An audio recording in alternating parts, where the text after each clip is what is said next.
Welcome to the Further Light Podcast, presented by Wisconsin Freemasonry, helping you accomplish your Masonic goals through education and more light. And now, I present to you Brother Chris Lutke.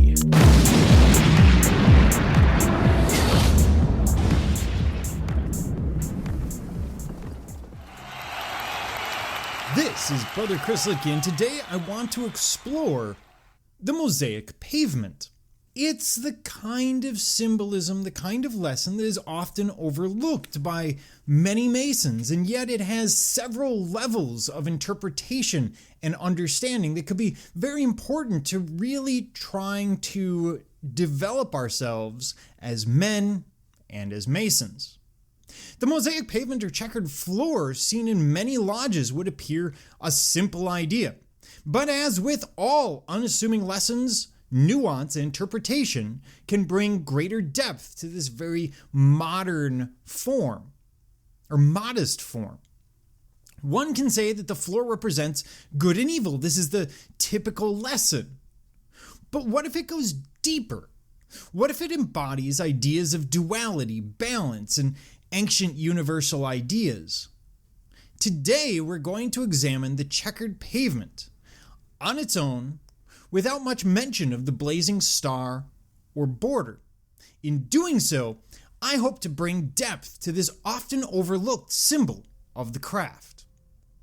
But of course, as with everything, we need to start by defining our terms. The Mosaic pavement is an old symbol of Masonry, and it is met with in the earliest ritual of the last century. So it's a very old form, one that's been with us for a long time, and is generally considered among the ornaments of the lodge, along with the indented tassel and the blazing star.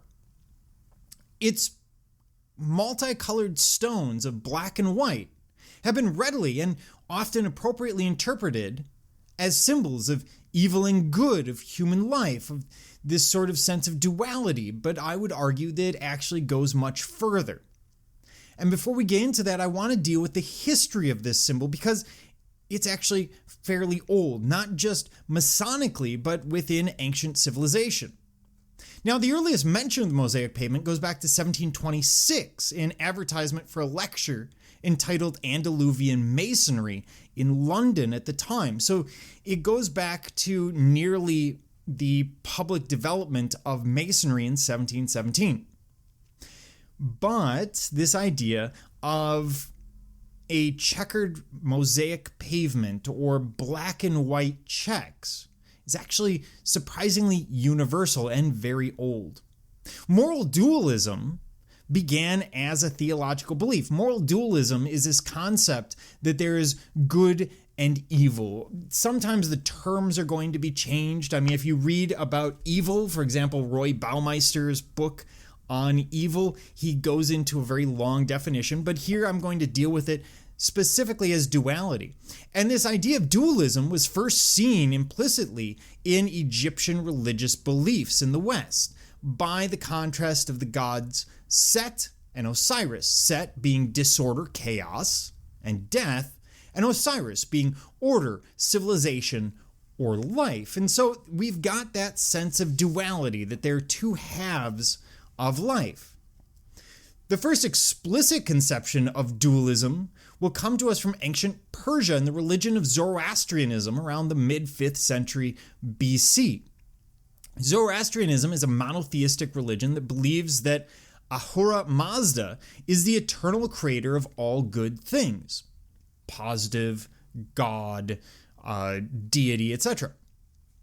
Any violation of Ahura Mazda's order arises from Druj, D-R-U-J, which is everything uncreated, representing chaos, representing entropy, representing things falling apart, sort of the opposite of what you would expect in the civilized world.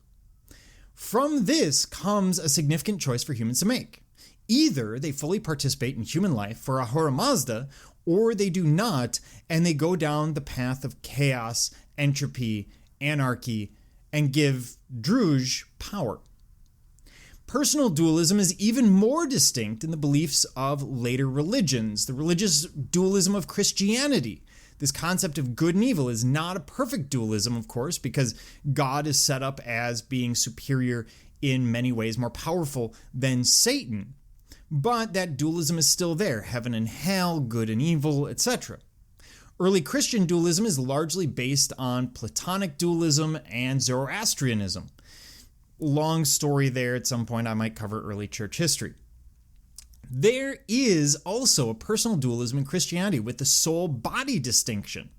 Now this one's going to be important when it comes to Masonry, because when we think of dualism, we don't typically think of the soul and the body, except in Christianity we do. This concept of the spiritual and the physical as two separate things, two separate identities, and we're going to come back to that. Now let's look at some interpretations. I'm going to start at the base level, and much like when we talked about a certain point within a circle, here I'm going to deal with multiple interpretations, going more and more in depth, sort of peeling back the layers of the onion as we look at the lesson. So let's start with the basics, good and evil. This is a very old idea. In religion, ethics, philosophy, and psychology, good and evil is a very common dichotomy, a very common duality. For example, in Abrahamic faiths, so this would be Judaism, Christianity, and Islam, evil is perceived as the dualistic, antagonistic opposite of good, in which good should prevail and evil should be defeated, as if there's this constant cosmic conflict going on between good and evil, and we simply act as pawns within this battle. However, in cultures, for example, with Buddhist spiritual influence, both good and evil are perceived as part of an antagonistic duality. So same idea, this duality of two opposites constantly fighting. However, in Buddhist belief and many Eastern beliefs, this duality must be overcome.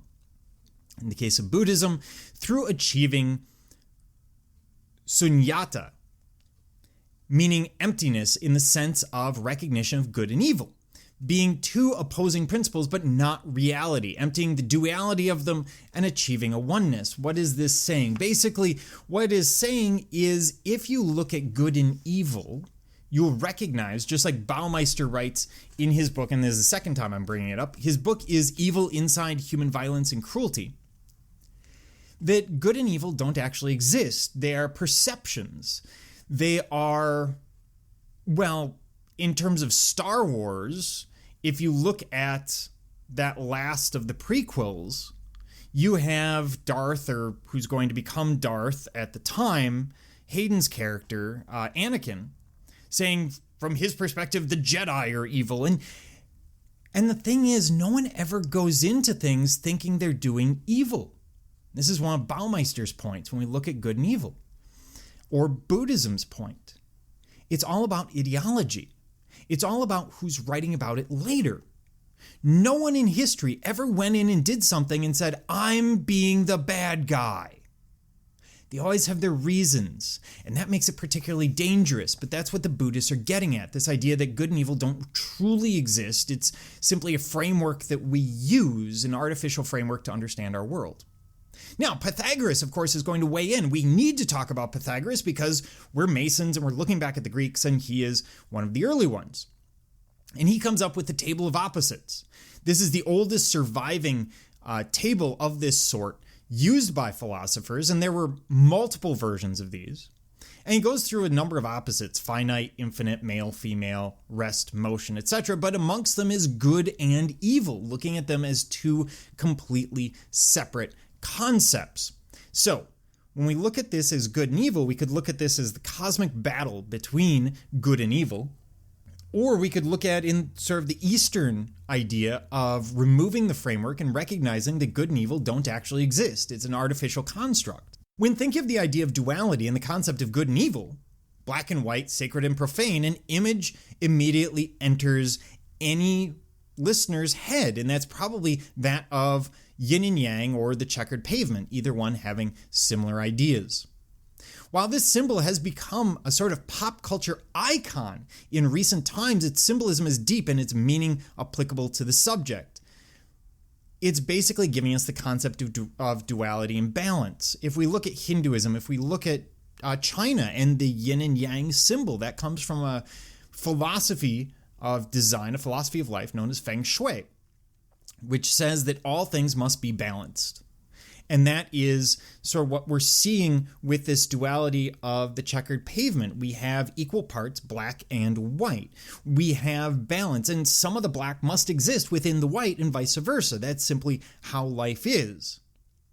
So while it has numerous interpretations, it demonstrates this concept of duality, of balance, of there being two opposites that must coexist, because if they don't coexist, then the world doesn't function. Incidentally, this is why we see those very erotic sculptures on Hindu temples, etc., because it's showing a sense of duality, the male and female coming together, and without that, there is no balance, there is no life. So this is black and white, and it means that we must have both. So we're going beyond good and evil. We're saying that we must have both black and white. That's this idea of dualism, that they're two separate things. But we can go further. We can go into balance. Now, the synonym balance is an important term because the position of this floor is where the erect human body may be found. So we stand on the Mosaic pavement. We are taught to avoid irregularity and intemperance and to divide our time equally. These lessons refer to the importance of balance in a Mason's life. Therefore, the symbolism of the Mosaic pavement could be interpreted to mean balance, providing the foundation of our Masonic growth. Maintaining balance allows us to adhere to many Masonic teachings. By maintaining balance, we may be able to stand upright in our several stations before God or man. We are charged to keep balance in our lives so that we may ensure public and private esteem. It is also very interesting that the concept of justice is represented by a scale which is balanced, and justice is described as being the foundation of civil society. So what we're looking at is the basic balance, but let's take it one step further. The floor or groundwork of the lodge, these black and white squares, this tile work, denotes the dual quality of everything connected with the terrestrial life, and the physical groundwork of human nature, the mortal body and its appetites and affections. So we're taking it one step further. We're not looking at just as balance, but as a floor, as something that is terrestrial that we can separate ourselves from. The web of our lives is a mingled yarn, good and ill together, writes Shakespeare. Everything material is characterized by inextricably interblended good and evil, light and shade, joy and sorrow, positive and negative. You can't always be happy, for example, because if you are, happiness means nothing. You must have sadness.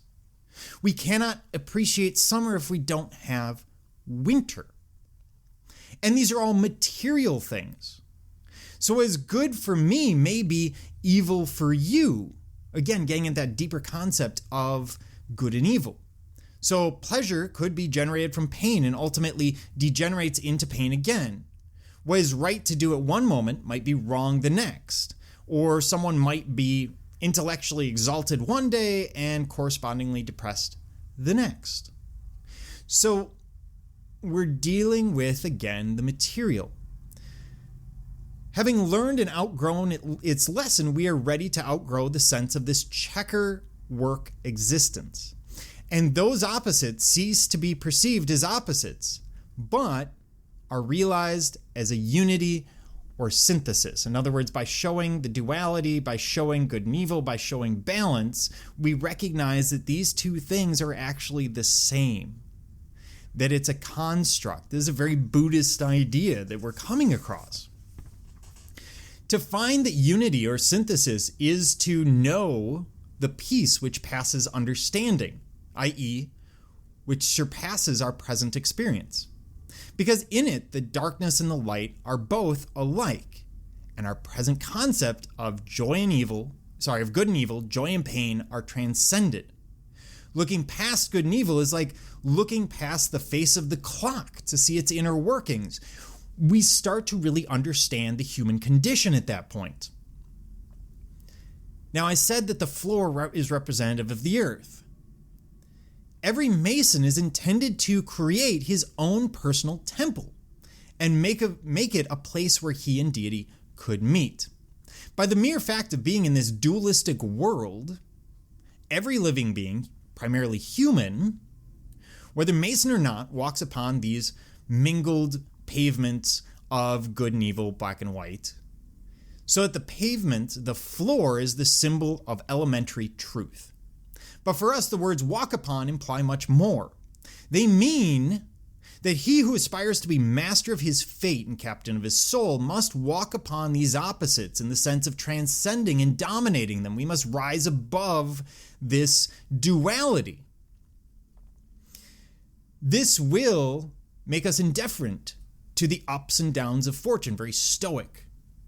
The attractions and fears governing ordinary men and swaying their thoughts and actions in various ways.